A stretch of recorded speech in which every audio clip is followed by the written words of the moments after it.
Yang selanjutnya yaitu masa kodifikasi hadis. Nah, masa kodifikasi ini adalah masa penulisan dan pembukuan hadis secara resmi atas perintah khalifah. Nah, dari yang pertama yaitu pada masa Umar bin Abdul Aziz. Pada masa ini, Umar bin Abdul Aziz mengutus dua utusan, yaitu Muhammad bin Amr bin Hashim dan juga Syihab Az-Zuhri. Muhammad bin Amr bin Hashim ini adalah gubernur Madinah yang diutus khusus untuk mencari ahli hadis. Jadi ditugaskan untuk mengumpulkan para ahli hadis. Kemudian yang kedua, Syihab Az-Zuhri. Ini adalah orang kepercayaan Umar bin Abdul Aziz yang dipercayakan yaitu untuk ditunjuk khusus untuk menuliskan hadis, hanya untuk menulis hadis. Dan semua hadis yang ditulis pun belum dipisah antara hadis hasan, hadis sahih ataupun hadis dhaif. Nah, kemudian pada masa Imam Malik. Nah, pada masa Imam Malik ini penulisan hadis masih campur, namun karyanya masih ada sampai saat ini karena karya dari Syihab Az-Zuhri yang pertama tadi, penulis hadis yang pertama itu hilang. Namun karya Imam Malik ini masih ada sampai sekarang, namun cuma saja belum dipilah antara hadis sahih, hasan dan juga dhaif. Nah, kemudian pada masa Imam Bukhari, Muslim, Abu Dawud dan lain-lain, itulah yang biasa disebut dengan masa kejayaan hadis, karena pada masa ini hadis sudah dipilah mulai dari hadis sahih, hadis hasan dan juga hadis dhaif. Baiklah, lanjut pada mustalahul hadis. Jadi pada dasarnya mustalahul hadis ini sama dengan ilmu hadis. Nah, mustalahul hadis ini dibagi menjadi dua cabang, yaitu riwayah dan juga diroyah.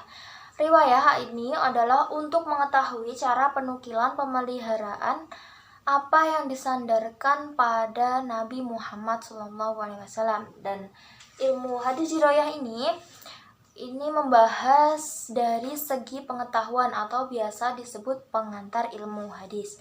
Nah, ilmu hadis ini memiliki cabang-cabang yang ada 7 cabang.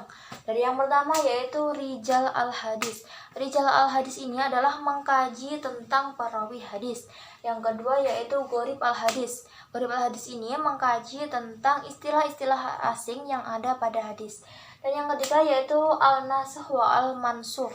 Ini fungsinya hadis yang menghapus hukum dan juga hukum yang dihapus. Yang keempat yaitu Talfiq al-Hadis. Talfiq al-Hadis ini adalah cara mengompromikan hadis yang dohirnya tampak bertentangan. Kemudian lanjut yaitu Ilal al-Hadis. Ilal al-Hadis ini adalah hadis yang secara dohir itu nampak sah, tapi kemudian terdapat kecacatan. Dan yang keenam yaitu Asbab al-Wurud al-Hadis. Ini adalah menjelaskan dari konteks hadis. Dan yang terakhir al-Jarh wa al-Ta'dil. Ini adalah mengkritik perawi hadis. Nah, fungsi dari mengkritik perawi hadis ini adalah tidak lain berguna untuk menentukan kualitas perawi dan juga nilai hadisnya. Yang selanjutnya yaitu kita bahas tentang pembagian hadis. Pembagian hadis ini dibagi menjadi dua, yaitu menurut kualitas dan juga kuantitas. Kita bahas terlebih dahulu yang menurut kualitas. Jadi menurut kualitasnya, hadis ini dibagi menjadi hadis makbul dan juga mardud. Makbul yaitu hadis yang diterima, dan hadis mardud inilah hadis yang ditolak. Jadi hadis yang diterima di sini ada dua, yaitu mutawatir yang memiliki banyak perawi dan juga hadis ahad yang hanya sedikit perawinya.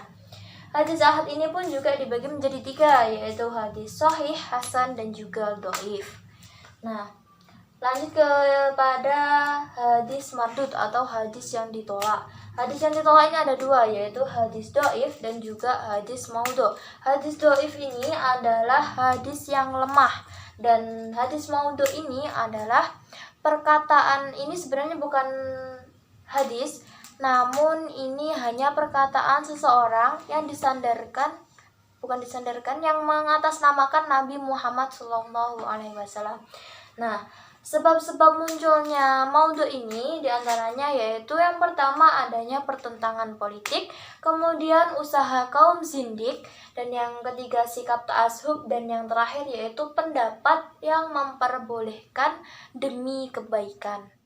Lanjut pada bagian hadis menurut kuantitas. Menurut kuantitasnya, ini hadis ada 3, yaitu hadis mutawatir yang memiliki banyak perawi, hadis ahad yang hanya memiliki sedikit perawi, dan juga hadis masbur, yaitu hadis yang terkenal. Nah, hadis mutawatir ini ada 3, yaitu lafzi, maknawi, dan juga amali. Lafzi ini maksudnya adalah mutawatir lafadznya, dan maknawi adalah adalah makna sama lafadz namun lafadznya berbeda, maknanya sama namun lafadznya yang berbeda. Dan kemudian amali yaitu adalah bersumber dari perbuatan Nabi Muhammad SAW.